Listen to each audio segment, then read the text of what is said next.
जय हिंद, जय छत्तीसगढ़। दोस्तों, आज मैं आप लोग को एक बचपन की कहानी सुनाता हूँ। जब हम लोग बहुत छोटे थे तो उस समय सबके घरों में साइकिल भी नहीं होते थे और हम लोग सभी मित्र आपस में मिल के थोड़ा थोड़ा पैसा कंट्रीब्यूट करते थे और जाके जहाँ साइकिल की दुकान थी वहाँ से एक छोटा सा जो बच्चों का साइकिल होता है उसको किराए पे लाते थे। और जैसे 2 घंटे 3 घंटे के लिए लाते थे तो सारे दोस्त 5-6 दोस्त रहते थे, सब थोड़ी थोड़ी देर उस पर बैठते थे, चलाते थे। कई बार दोस्तों में झगड़ा होता था कि तुम ज़्यादा बैठ गए, मुझे कम मिला, मैं पैसा नहीं दूंगा, मैं नहीं करूँगा। ये इस तरीके की घटनाएं चलते रहती थी। अब मैं कहानी क्यों बता रहा हूँ, क्योंकि यही कहानी 2018 में छत्तीसगढ़ राज्य में रिपीट हुई।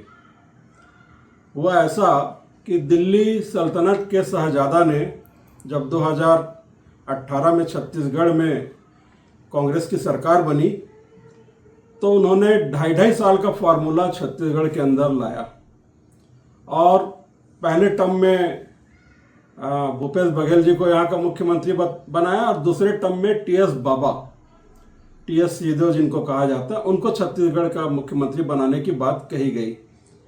छत्तीसगढ़ में उस समय इन दोनों की दोस्ती, इन दोनों की जोड़ी बहुत हिट थी।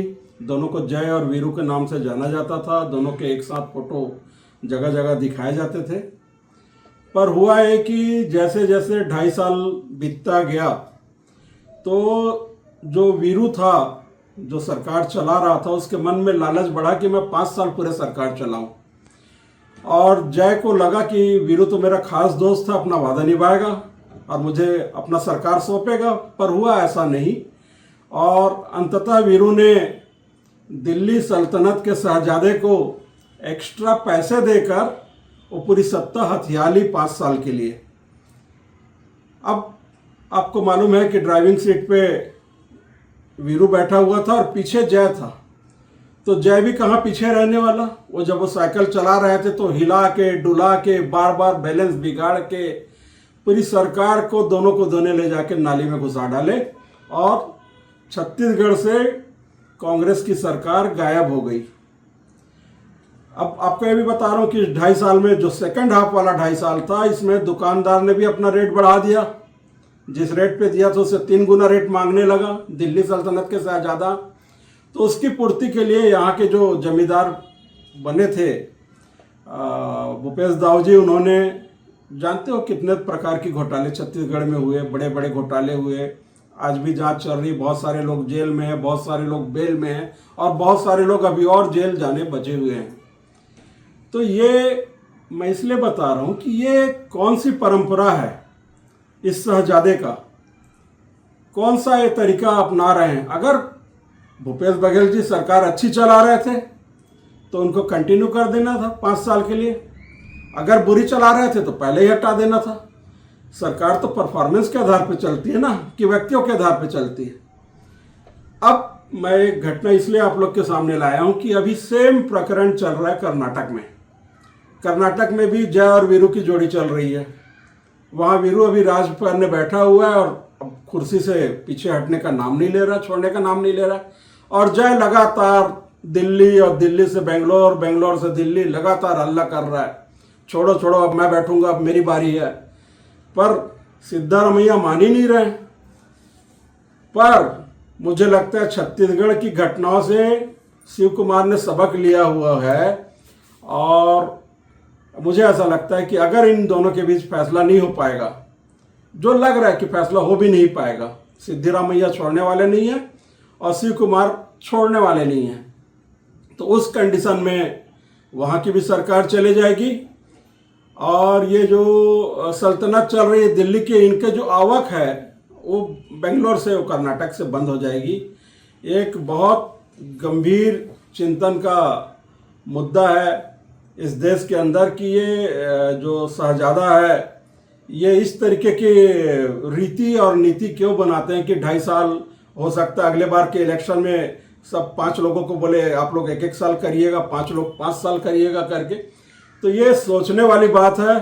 इसके अतिरिक्त एक और बात मैं आप लोगों के समक्ष रखना चाहता हूँ। इन्होंने एक बहुत बड़ा कार्यक्रम अभी कुछ दिनों पहले पूरे देश भर में लॉन्च किया था शाहजादे ने, उसका नाम रखा था सृजन अभियान।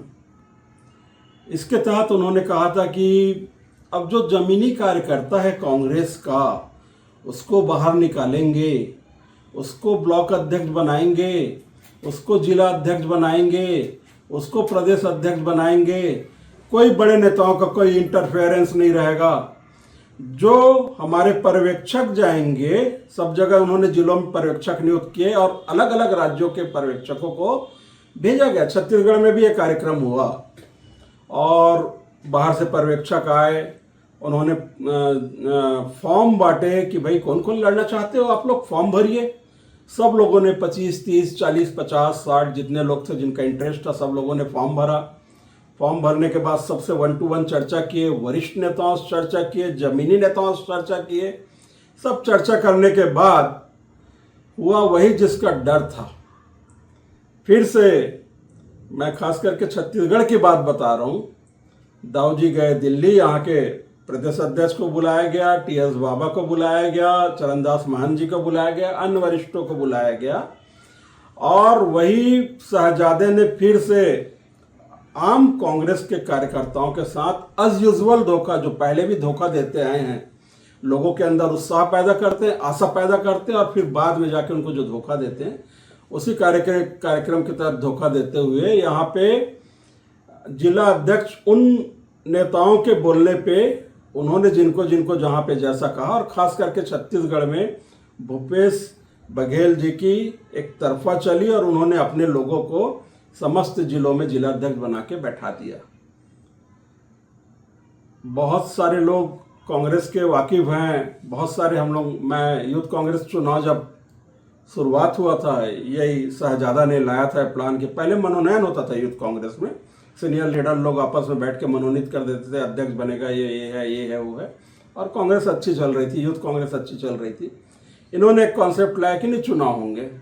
अब जब चुनाव होंगे तो वहाँ भी दुकानदारी होने लगी। जिनको यूथ कांग्रेस का अध्यक्ष बनना था वो लोगों को प्रभावित करने लगे। लोगों को प्रभावित करने के लिए पैसा चाहिए तो मार्केट से वसूली करने लगे और तमाम तरीके की रंगदारी और दुनियादारी सारी चीज़ें हुई। अब यूथ कांग्रेस धीरे धीरे प्रभाव में नहीं रह गया, बहुत ख़त्म टाइप से हो गया। ये दूसरा, इन्होंने, मुझे याद है 2013 के चुनाव में जब यहाँ छत्तीसगढ़ में चुनाव हुए थे तो उस समय नेता प्रतिपक्ष रविंद्र चौबे जी थे और प्रदेश अध्यक्ष चरणदास महंत जी थे। उस समय इन्होंने एक कमेटी बनाई थी, उस कमेटी का नाम था एंटोनी कमेटी। और एंटोनी कमेटी ने काफ़ी सर्च करने के बाद अपना जो कार्यक्रम का पूरा डिटेल निकाला था, उसके तहत उन्होंने राय दी थी कांग्रेस संगठन को कि जहाँ जहाँ लोकसभा में कांग्रेस की हार हुई और जिस विधानसभा में जिस एरिया में, विधायक के एरिया में 10,000 से ज़्यादा वोटों से अगर कांग्रेस हारी हुई है तो उन लोगों का टिकट रिपीट नहीं किया जाएगा।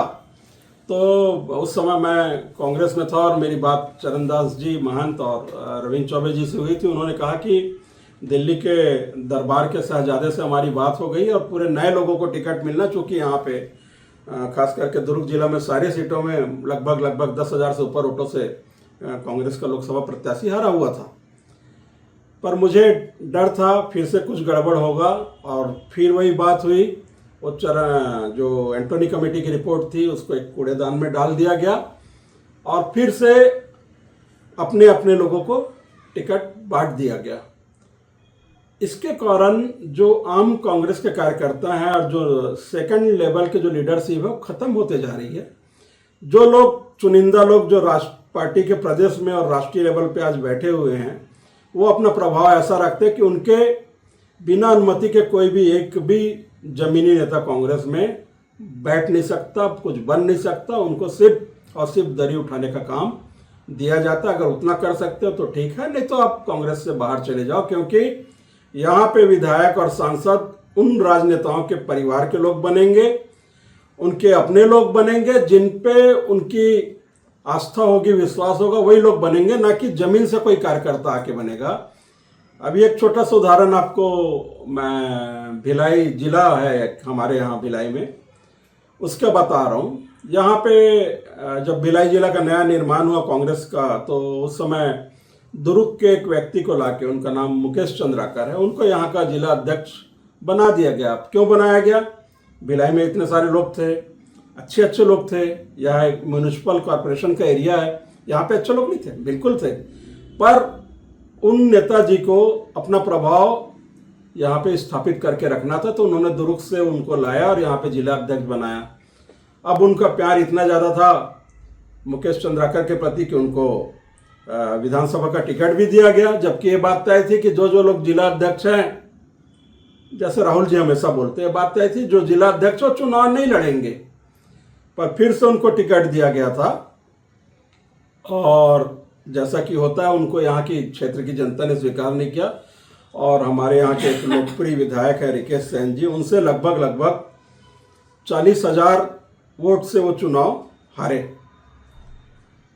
अब कांग्रेस के जो आम कार्यकर्ता थे वो सोचने लगे अब 40,000 से चुनाव हार गए विधानसभा का और जिला अध्यक्ष भी हैं, तो अब जिला अध्यक्ष ही छोड़ देंगे, इस्तीफा दे देंगे नैतिकता के आधार पे। ऐसा कुछ नहीं हुआ। कुछ 4-5 महीने बाद लोकसभा का चुनाव आया। लोकसभा के चुनाव में वैशाली नगर विधानसभा क्षेत्र से लगभग 80,000 वोटों से फिर से चुनाव हारे, कांग्रेस चुनाव हारी। विजय बघेल जी आगे थे और जो कांग्रेस का कैंडिडेट था राजेंद्र साहू, वो लगभग 80,000 से यहाँ से पीछे रह गए। अब फिर लोगों ने सोचा कि भाई फिर से हार हुई है, बड़ी हार हुई है, डबल हार हुई है, अब शायद जिला अध्यक्ष को चेंज करे, वो यहाँ के लायक नहीं है, कुछ नए लोगों को मौका मिलेगा। इसी उत्साह में सृजन कार्यक्रम में जब यहाँ पे उत्तर प्रदेश के एक नेता को भेजा गया था पर्यवेक्षक बना के, तो कांग्रेस के जितने भी मित्र थे वो जाके व्यक्तिगत तौर पे उनसे मिले, उन्होंने अपनी अपनी बातें बताई, अपना अचीवमेंट बताया और सबको आसान्वित किया गया कि नहीं भाई, इस बार राहुल जी बोल चुके हैं, जो योग्य रहेगा उन्हीं को बनाया जाएगा। और आप योग्यता का पैमाना देखिए, आज मुकेश चंद्राकर फिर से यहाँ पे जिला अध्यक्ष बन गया। ये कहानी है अंधा बाटे रेवड़ी अपने अपने को दे। तो पूरे प्रदेश भर में जो भूपेश बघेल जी हैं उन्होंने रेवड़ियाँ बांटी और जितने उनके लोग थे उनको पहचान के उन्होंने जिला अध्यक्ष बनाया। सृजन का कार्यक्रम विकृत हो गया और उसको डस्टबिन में डाल दिया गया। यहाँ आम कांग्रेस के कार्यकर्ता जो हैं, जो लोगों का इंटरेस्ट है, जो लोग जुड़े हुए हैं कांग्रेस की विचारधारा से, अब उनकी स्थिति बहुत खराब हो चुकी है, मन स्थिति बहुत खराब हो गई है। वो जान रहे हैं कि अब इसमें कुछ परिवर्तन नहीं हो सकता कांग्रेस के अंदर, क्योंकि छत्तीसगढ़ के अंदर जो लोग सत्ता संभाल रहे हैं वो भी नशे में आज तक चल रहे हैं, जमींदारी कर रहे हैं इस क्षेत्र का।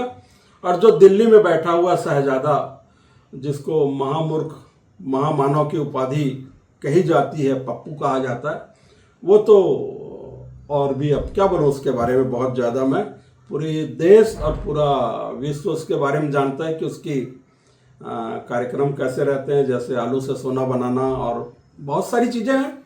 बहुत सारे लोग यूट्यूब पे और टीवी पे उनके बारे में बताते रहते हैं। तो खास करके मेरे कांग्रेस के मित्रों से मैं आह्वान करूंगा कि सावधान, आप सब लोग सावधान रहिए। दिल्ली की बात पे कभी यकीन मत करना। और यहाँ जो नेतृत्व कर रहे थे पिछले 5 साल छत्तीसगढ़ में कांग्रेस की सरकार का लबरा, उसकी बात पे और कभी यकीन मत करना। आपका जो मन बोलता है, आपकी जो आत्मा बोलती है, उसके हिसाब से आप लोग आने वाले समय में निर्णय लेना। इन्हीं बातों को आप लोग के समक्ष रखने के लिए मैं आया हुआ था और आप लोगों ने मुझे सुना, उसके लिए बहुत बहुत धन्यवाद। जय हिंद, जय भारत, जय छत्तीसगढ़, जय जोहार।